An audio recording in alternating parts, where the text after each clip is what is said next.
Dios quiere que usted tenga en el día de hoy una fe de quilates. Más de 4 décadas dedicadas a la evangelización del mundo. Yo le estoy diciendo estas palabras para que usted fundamente su fe en realidades, en estas realidades eternas. Su contribución a la literatura cristiana hace evidente su compromiso con el Señor de hacer discípulos y formar ministros. La oferta del Señor a nuestras vidas es que nuestra fe crezca, que nuestra fe sea fortalecida. Escuchemos al doctor Díaz Pavón en Para que el mundo crea. Reciba la paz del Señor con mi saludo. Pastor Díaz Pavón, una vez más con ustedes y contento de poder compartir en el día de hoy.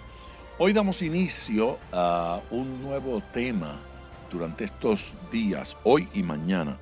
Vamos a hablar sobre fe. Yo creo que he hablado de fe más que de cualquier otro tema en la historia, en mi experiencia ministerial.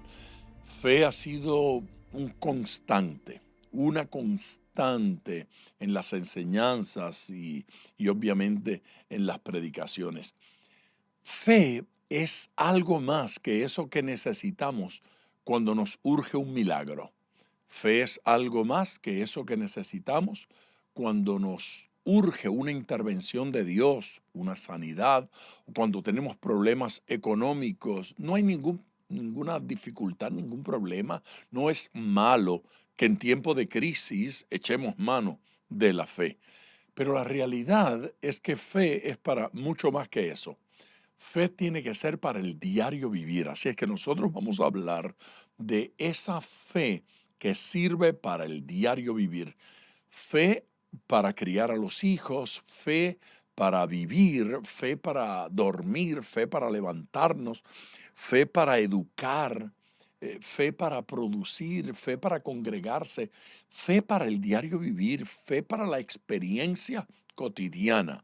Tenemos un Dios que no solo interviene cuando estamos en una cruzada evangelística o en un gran culto, un Dios que en tiempo de crisis y en tiempo de caos se hace presente, pero servimos a un Dios que nos acompaña. Las palabras del Señor a los discípulos fue todos los días hasta el fin. Nos habría de acompañar todos los días hasta el fin. Por lo tanto, milagro no es para tiempos especiales. Milagros son para el diario vivir, para la experiencia de todos los días. Dios nos asiste en cada necesidad y en cada cosa rutinaria. Él está allí, nos sostiene, hace que salga el sol y nos acompaña siempre. En un minuto, menos de eso, vamos ya a escuchar el mensaje, pero antes de ir allá quiero recordarles que todos los días a través de nuestro canal de YouTube usted puede recibir las enseñanzas que colocamos allí continuamente. Hay una capsulita que se llama Viva la Biblia y le suplico que la vea, que participe y que la disfrute. Vamos al púlpito, escuchemos este mensaje y regreso con ustedes para orar. Por la manera en que su Espíritu Santo ha ministrado a nuestras vidas, la forma en que su Espíritu Santo nos ha permitido crecer, desarrollarnos, llegar a donde estamos en el día de hoy. Eso como individuos, como familia y como iglesia, Dios nos ha acompañado en este proceso. Hay un versículo que utilizamos. La iglesia cristiana lo utiliza tanto.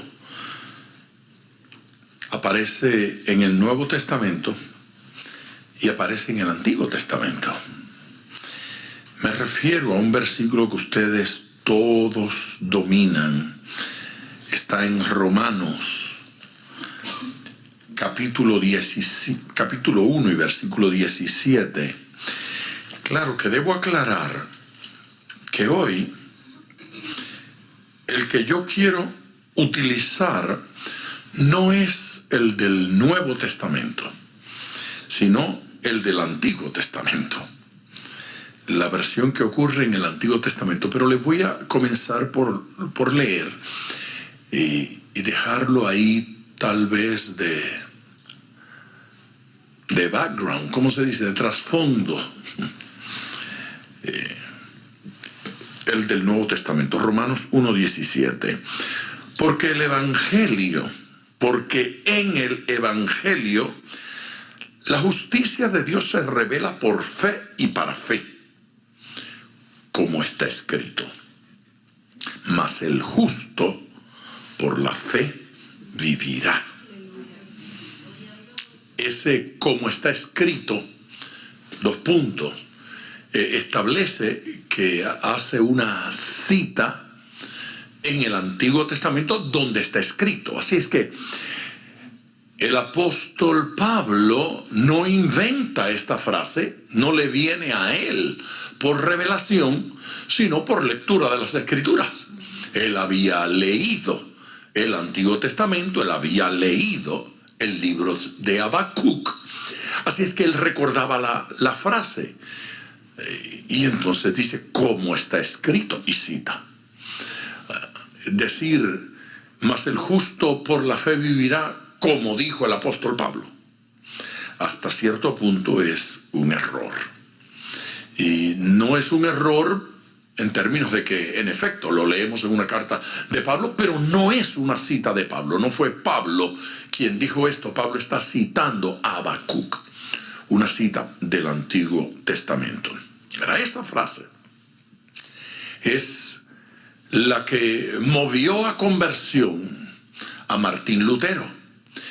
Y no solamente lo inspira para convertirse, conocer al Señor, nacer de nuevo, sino que se convierte en la punta de lanza para su ministerio, que conmovió al mundo entero.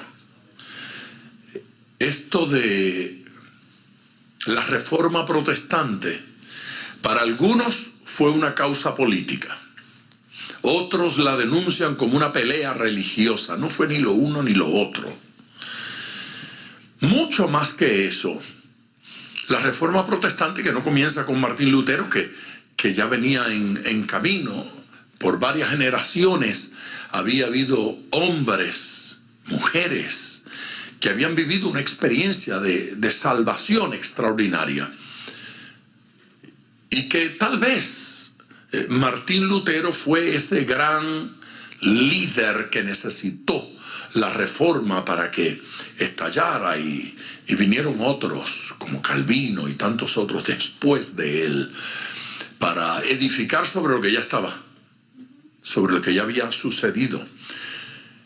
La experiencia de Martín Lutero con este pasaje no fue simplemente una experiencia teológica donde digo, este versículo se está malinterpretando, interprétese de otra forma. No consistió en eso. De eso hubo mucho, pero fue mucho más que eso.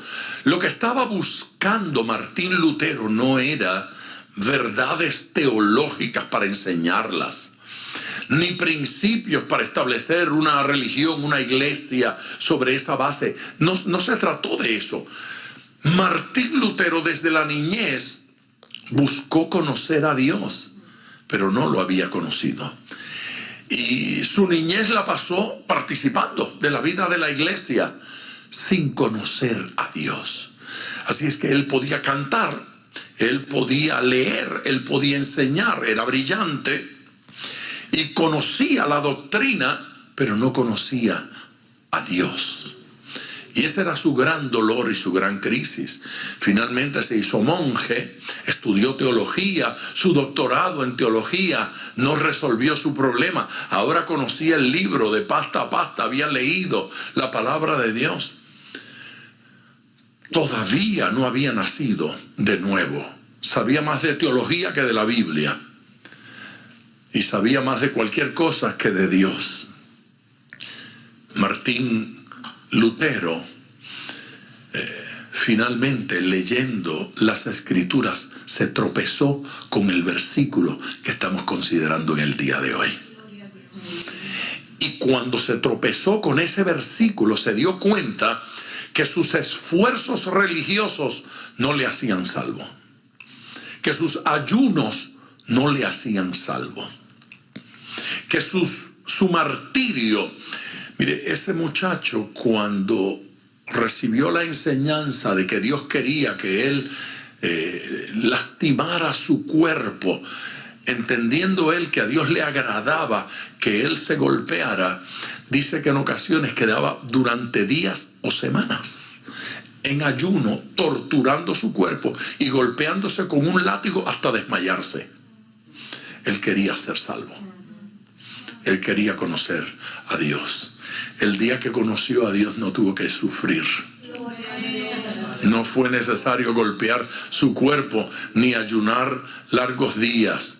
Su conversión, su entrega a Jesucristo fue suficiente para que él naciera de nuevo. Fue tan impactante para él descubrir la salvación por la fe, la salvación por pura gracia. Fue tan impactante para él eso, que a partir de allí no podía hablar de otra cosa. Así es que pronto algunos de los que trabajaban con él nacieron de nuevo. Y muy pronto otros monjes en otros conventos y en otras órdenes comenzaron a nacer de nuevo. La Reforma Protestante no fue una guerra religiosa, fue un avivamiento del Espíritu Santo. Gente se estaba convirtiendo, gente estaba naciendo de nuevo. Y ese impacto del Espíritu llega hasta nuestros días. Usted es salvo en el día de hoy gracias a la verdad revelada por Dios, que ha corrido a través de muchos hombres aquí en las Escrituras y a través de la historia, incluyendo a Martín Lutero. Nos ha llegado todo esto.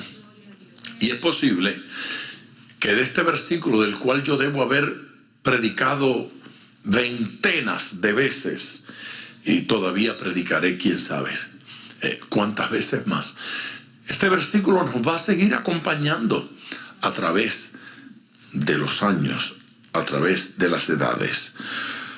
Porque en el Evangelio la justicia de Dios se revela por fe y para fe. Como está escrito, mas el justo por la fe vivirá. Amén. Allí dice que el justo por la fe vivirá. Pero lo cierto es que tendríamos que preguntarnos cómo vive la gente en nuestro siglo.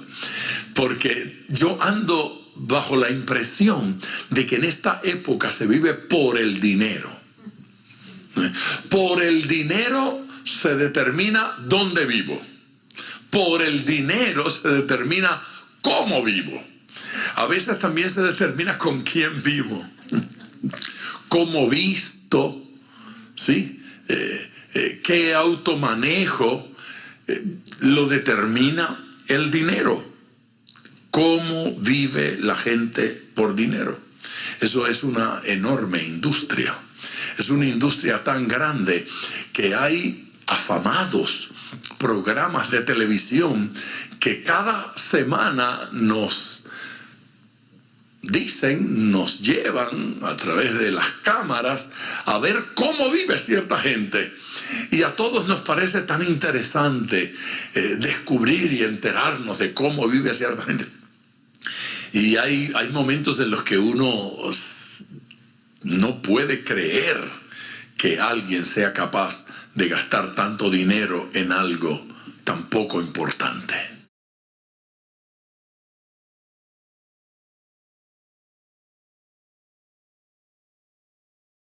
A mí me carga el corazón y me molesta cuando estoy en medio de una conversación o gente está conversando y yo escucho.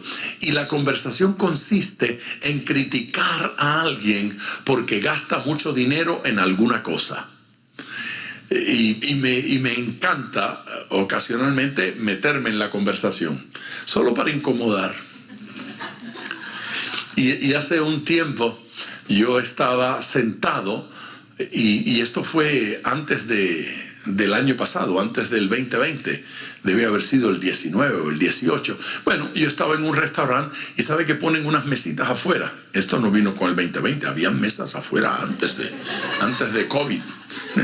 Y yo estaba ahí y entonces al lado había una mesa redonda donde estaba sentada una gente y estaban hablando de un pastor. Y entonces yo oí. Y ellos se dieron cuenta que yo miré. Así es que en algún momento uno de ellos me preguntó: oiga, ¿usted es pastor? Y yo sonreí y le dije: sí, yo soy pastor. Yo soy pastor. Entonces, y como bueno, ya me invitaron, ya participé y les dije. Y sí, y los estaba escuchando. Hablando, ustedes están muy preocupados por el automóvil que maneja su pastor.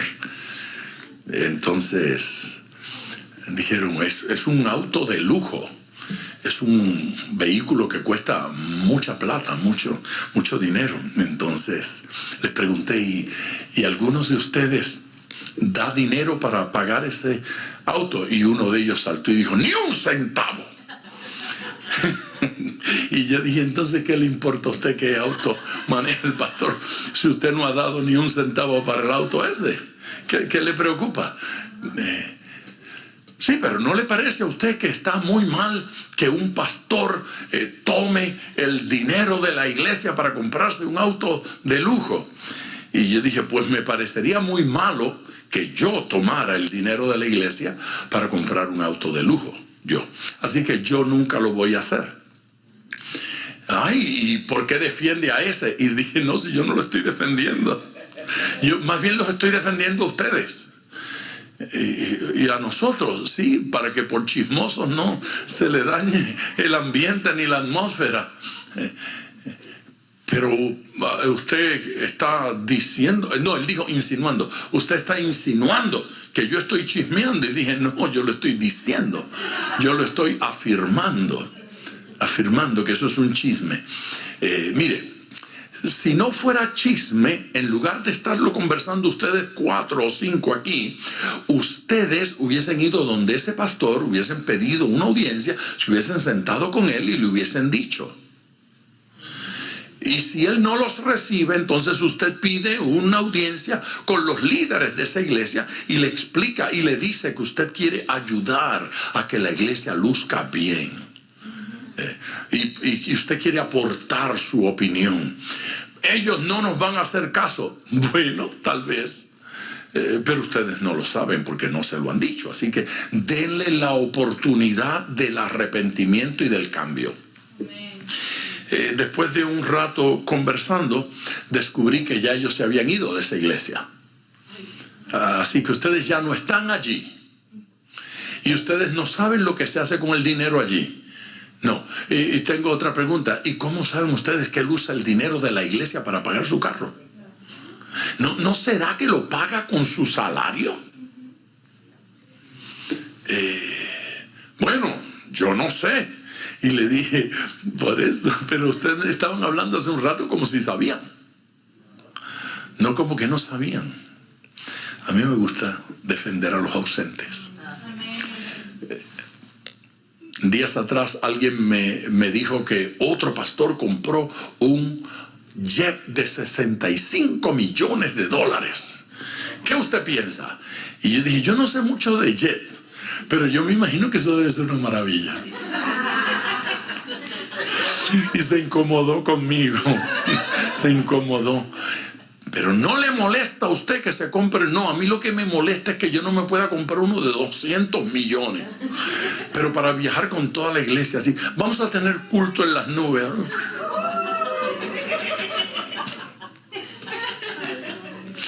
Y usted piensa que yo estoy haciendo chiste. Pero no estoy haciendo ningún chiste. Lo menos que me preocupa a mí son los 65 o los 200 o los 500 millones. ¿Por qué la gente, en lugar de dedicarse a lo que se tienen que dedicar, se dedican a esas tonterías y a esas peleas inútiles? Yo fui invitado Así que fui y participé cuando un ministro había sido acusado porque él había comprado 2 aviones. Y como compró 2 aviones, él decidió que él quería tener una reunión para dar una explicación. Dicho sea de paso, esa explicación se filmó y luego se pasó por televisión. Y yo estuve allí, fui, viajé con un amigo y estuvimos presentes. Entonces él trajo a su contador y explicaron: yo viajo semanalmente tantas millas y llevo conmigo tantos cantantes, tantos músicos, tantos coordinadores, tantos ingenieros de luces, de esto, cámaras, equipo, tantas libras, tantas toneladas de equipo para la filmación, el sonido, las luces, todo. Explicó. Y entonces dijo, haciéndolo con una línea aérea, el costo es tanto. Pero nosotros decidimos tomar en alquiler, en español se dice lease, 2 aviones, y le estamos economizando dinero al ministerio. Nos sale más barato, nos sale más económico viajar todo esto semanalmente y predicar. Estamos economizando. Entonces, cuando yo salí, ahí estaban los periodistas. Y alguno de ellos me entrevistó. ¿Y usted qué piensa? Y le dije, he sido alumbrado. Y deslumbrado. Acabo de descubrir, le dije, que yo malgasto más dinero que él. Claro, porcentualmente. Lo más pesado que yo llevo en el avión soy yo. Pero él lleva toneladas. Y oyendo esas cosas yo digo, óigame, eso de que no juzgue para que no sea juzgado es bueno considerarlo. Es bueno considerarlo. Prestemos atención. De repente alguien tiene algo que decirme que vale la pena escucharlo.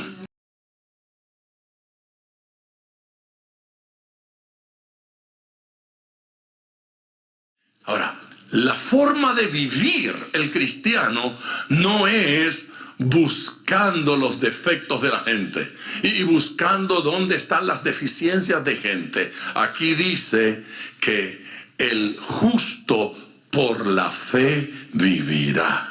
¿Hay alguien aquí que le puede dar gloria a Dios? Nos interesa, nos gusta averiguar cómo viven los ricos y los famosos, ¿sí? Cómo viven los artistas. Pero lo que nosotros tendríamos que preguntarnos es, ¿cómo viven los fieles? ¿Sí?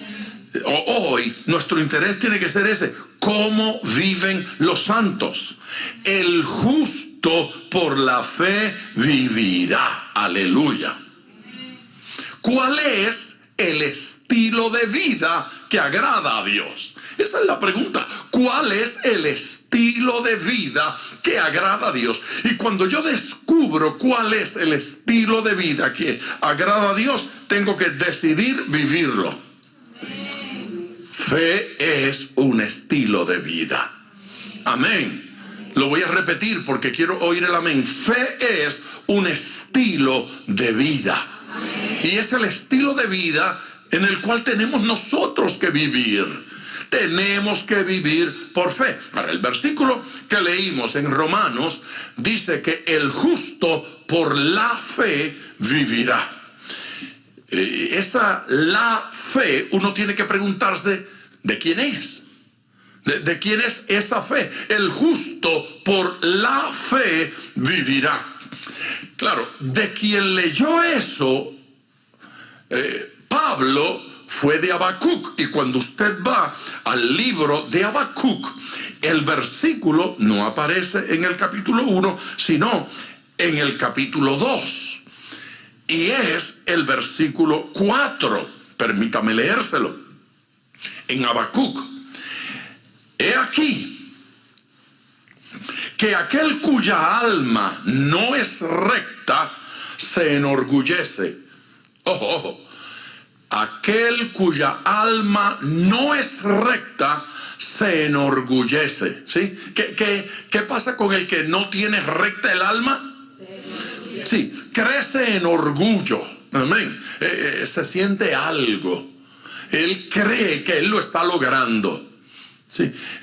Si tiene bendición económica es porque yo soy un bárbaro en los negocios. Extraordinario. Si tiene un título universitario es porque yo soy brillante. Lo heredé de mi papá. O no sé si él lo heredó de mí, pero yo soy tan brillante que es posible que mi inteligencia haya venido primero. Soy extraordinario, soy bueno, soy amoroso, humilde. Sobre todas las cosas, hasta el grado de sentirme orgulloso de mi humildad. Fe es tema central en la Biblia, pero a esa pregunta, ¿de quién es esa fe? El justo por la fe vivirá. ¿De quién es esa fe? A mí me gusta usar Habacuc, porque Habacuc resolvió ese problema. No lo dejó así indefinido. El justo por la fe vivirá. Porque sucede que usted no puede vivir por mi fe. Sí. Usted ha visto, por ejemplo, cuando ocurre un milagro y hay quien pregunta, ¿y quién tuvo fe? ¿El predicador o el enfermo? Yo viví una experiencia. Bueno, yo no estaba allí, pero resulta que la hija de ese personaje era miembro de nuestra iglesia. La hija. Y resulta que el pastor de esa iglesia era un amigo cercano, todavía es un amigo cercano, Modesto Cruz. Y trajeron a un predicador. Y qué curioso, porque le dije que la hija del sujeto era miembro de nuestra iglesia y ella no me contó esto. Y le dije que el pastor de la iglesia era mi amigo y él no me contó esto. Pero el predicador se encontró conmigo unos días más tarde y él pensaba que me lo habían contado. Y entonces me dijo, ¿supiste lo que me sucedió en la iglesia de Modesto? Y le dije, no te han contado. No. Oye, ahí estaba ese señor Domingo López. Ah, sí, don José Domingo López. Sí. Y me pasó una cosa horrible con él. Y me contó. ¿Quieren que les cuente? Ustedes son como yo, curiosos. Bueno, ¿qué te pasó? Y dice, ese señor es un veterano de guerra. Ajá. Tiene fragmentos de mortero en su cadera. Así es. Y cojea. Sí. Pues yo estaba ahí orando por los enfermos y ese señor se movió, yo lo vi cojeando y le dije, oiga, usted. Sí, me dijo, el Señor me dice que lo sana hoy, que usted va a salir de aquí caminando perfectamente. Y él dijo, bueno, usted sabrá. Y yo le dije, no, dígame si lo cree. Y ese hombre me contestó desde el público, ¿y yo por qué lo voy a creer si a mi Dios no me lo ha dicho? Fue usted. El que lo tiene que creer es usted. A usted Dios le dijo que me va a sanar. Me lo dijo, pues créalo. Y eche para adelante, ore. Era un viejito. A los viejos se les respeta todo. Sobre todo cuando tienen razón. Porque al viejito no le había hablado Dios. El predicador dijo, Dios me dijo que te sana. Y el viejito le dijo, echa para adelante, ora. Anímate. A mí me han contado 2 o 3 historias de esa naturaleza. Y no quiero distraerme por ahí hoy. Pero mi amigo me contó eso. Es el único nombre que no he mencionado, ¿verdad? Estoy protegiendo a los inocentes en este barbaricidio. Me dijo, ¿qué tú hubieras hecho? Yo le dije, llorar. Le dije, él tiene razón. Si a usted Dios le habló, usted tiene que creer. Pero yo no puedo exigir que el resto del mundo crea lo que Dios me dijo a mí. La historia comienza porque yo tengo que creerle a Dios y poner en práctica la palabra de Dios. Por eso me cautiva este versículo en Habacuc, porque en Habacuc no dice, el justo por la fe vivirá.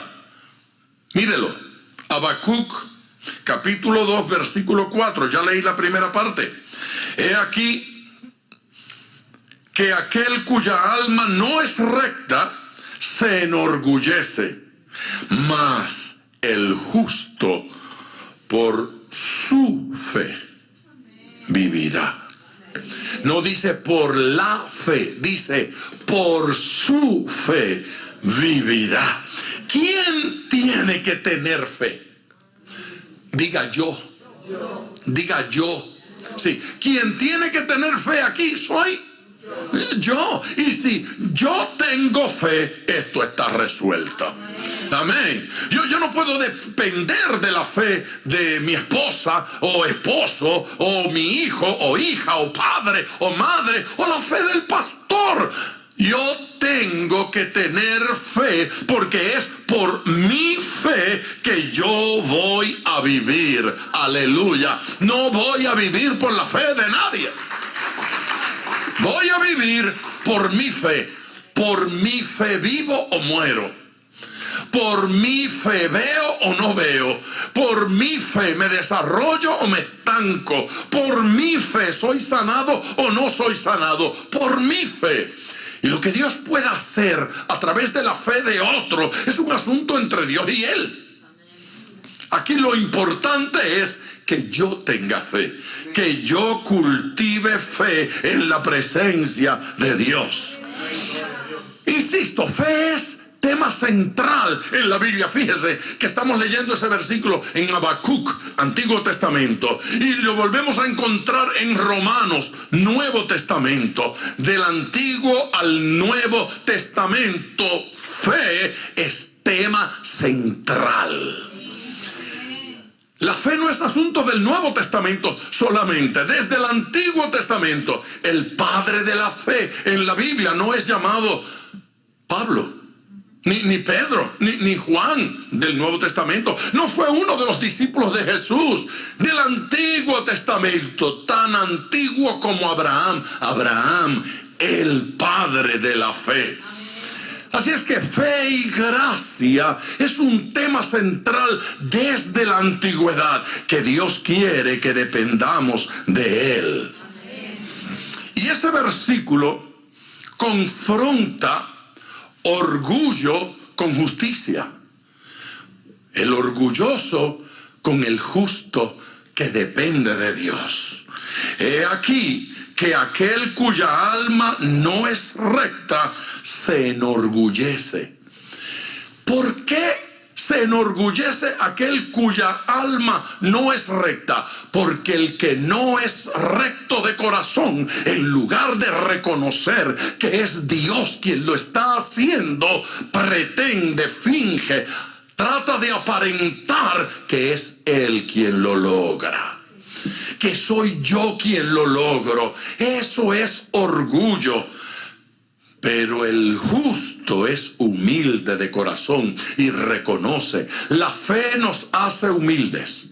Anótelo por allí. La fe nos hace humildes. ¿Por qué? Porque la fe es reconocer que dependo del amor de Dios, que dependo del poder de Dios, que dependo de la gracia de Dios. Si dependo de Dios, no puedo ser orgulloso. Porque no lo logro yo, lo logra Cristo en mí. Amén. Es humilde porque es dependencia del poder de Dios. El orgulloso se sacia. El orgulloso pretende saciarse. El orgulloso lo absorbe todo, aún la gloria. Pero no es verdad, no está satisfecho nunca. No está satisfecho, porque el orgullo es como la boca del Seol. Se traga toda la muerte. Al Seol echan a todo el que se muere. Y el orgullo lo que consume es muerte. Allí no hay vida. El orgullo, la pretensión, allí no hay gracia, allí no hay manifestación de Dios, porque Dios no opera en esa dimensión. No hay orgullo bueno, no hay orgullo positivo. Fe es dependencia de Dios. Amén. Y en esta expresión, la fe es un acto, más que un acto. La fe es más que un acto. Es una acción continua. ¿Cuál es la diferencia? Fe no es una cosa que tuve hace 50 años cuando me convertí. Eso fue una cosa que yo sentí el día que me convertí. Tuve fe, fui salvo. Y ahora, ahora no tengo fe, pero como tuve fe aquel día. Fe no opera así. Fe no es un acto del pasado, es una acción continua. Vivo creyendo en el Señor. Nos mantenemos en fe. Sigo creyendo que Él es mi Salvador. Sigo creyendo que Él me ama. Sigo creyendo que Él murió por mí. Sigo creyendo que Él me sostiene. No es algo que Dios hizo ya. Es algo, una acción divina que se mantiene en mí continuamente. Démosle gloria a Dios.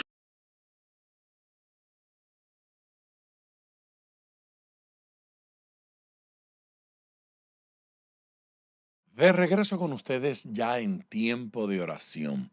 Gracias por todas las llamadas que están llegando. Sigan llamando. El número es el 305-228-9697. Ese es el número en nuestra oficina y hay personal disponible para atender su llamada. En caso de que estén ocupados y nadie atienda esa llamada, va a entrar la contestadora automática. No cuelgue, por favor. Déjenos su mensaje allí. Queremos orar por usted. 305-228-9697. Con mucho gusto oraremos por usted y por esa petición y por esa urgencia. Yo también tengo una petición. Les ruego que oren por los programas que están saliendo a través de las redes sociales. Nuestro canal en YouTube es Pastor Díaz Pavón. Y allí busque Viva la Biblia, una capsulita que todos los días a las 6 de la mañana los enviamos a los que se inscriben. Y si usted lo hace, pues la va a recibir diariamente. Es una cápsula de palabra de Dios. Escúchela. Gracias, Señor Jesucristo, por este pueblo precioso que nos acompaña diariamente. Gracias por el amor. Gracias, Señor Jesucristo, por la manera hermosa en que nos han apoyado, nos han respaldado. Oran por mí y por las campañas, por los eventos. Hoy yo te suplico, Señor eterno, que tu gracia y poder los cubra, que tu gracia y poder los acompañe. Ahora, Señor, te pido que los enfermos sean sanados, que los necesitados sean socorridos, ministrados por ti. Señor Jesucristo, obra transformación en matrimonios, en relación entre padres e hijos. Que tu bendición sea abundante y que haya prosperidad económica para todo aquel que está en necesidad. En el nombre de Jesús. Amén, Señor. Compartir con usted siempre es un gusto. Por favor, mañana le espero con la segunda parte de este mensaje. Gracias por sintonizar Para que el Mundo Crea con el Dr. Díaz Pavón. Nuestro ministerio desea brindarle acceso a este programa descargando gratuitamente la aplicación DPM Radio. Para oración, comuníquenos su necesidad llamando al 305-228-9697. 305-228-9697 o en las redes Facebook e Instagram bajo Díaz Pavón Ministries.